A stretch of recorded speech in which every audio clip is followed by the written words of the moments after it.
تو میرے محترم دوستو، ہم یہ عرض کر رہے ہیں، خانقاہ کے اندر ہم لوگ آتے ہیں اپنے علاج کے لیے، ہم لوگ آتے ہیں اپنی اصلاح کے لیے، اپنے قلب کی اصلاح کے لیے اور قلب سے نکلنے والے اعمال کی اصلاح کے لیے۔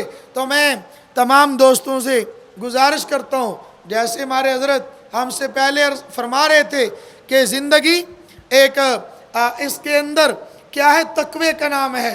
ہم لوگ تقوی اختیار کریں گے تو تقوی ہماری زندگی کا خلاصہ، ہماری زندگی کا مقصد ہونا چاہیے۔ تو اس کے لیے تقوی حاصل کرنے کا ایک ذریعہ تقوی والوں کی صحبت میں بیٹھے، نیک لوگوں کی مجلس میں جائیں، اور ایک بات، جس اللہ سے ڈرنا ہے اس اللہ کی عظمت اپنے دل کے اندر بٹھائیں۔ اللہ کی عظمت بار بار اللہ کا نام لینے سے پیدا ہوتی ہے، اللہ کی عظمت بار بار اس کا نام لینے سے، اس کا ذکر کرنے سے، اس کی یاد سے عظمت بیٹھ جاتی ہے۔ اور جتنی عظمت دل کے اندر زیادہ ہوگی اتنا خوف زیادہ ہوگا، جتنی عظمت زیادہ ہوگی اتنا تقوی زیادہ ہوگا۔